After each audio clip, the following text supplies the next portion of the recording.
আসসালামু আলাইকুম, তোমরা সবাই কেমন আছো? আজকে সকালে প্রতিদিনের মতো চলে যাচ্ছি মাঠে, কিন্তু প্রতিদিনের মতো আজকের কাজটা এক না। আজকের কাজটা একটু অন্যরকম হবে। ব্লগটা সবাই শেষ পর্যন্ত দেখো, তাহলেই বুঝতে পারবা। আর তোমরা একটা জিনিস দেখতেই পাচ্ছ যে পাট গাছগুলো কত বড় বড় হয়ে গেছে। তারপর পাটের ভুঁইয়ের পাশ দিয়ে হাঁটতে হাঁটতে চলে এলাম আমাদের তিলের ভুঁইতে। আর আমাদের এই তিল গাছগুলো কাটার মতো হয়ে গেছে, ওই জন্য আজকে কাটবো। ওই জন্য কথা কম বলে 5G স্পিরিটে কাটা শুরু করলাম।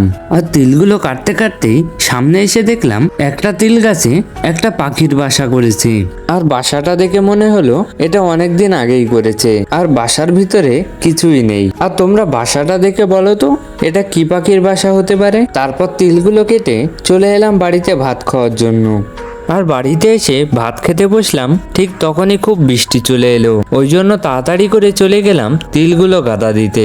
আর বৃষ্টির কারণে বাকিটা ভিডিও করতে পারিনি। ব্লগগুলো ভালো লাগলে চ্যানেলটা সাবস্ক্রাইব করো। আর কিভাবে গাদা দিলাম ইনশাআল্লাহ পরের ব্লগে দেখতে পারবা। আর ফেসবুক বা ইনস্টাগ্রাম থেকে দেখলে পেজটা ফলো করো।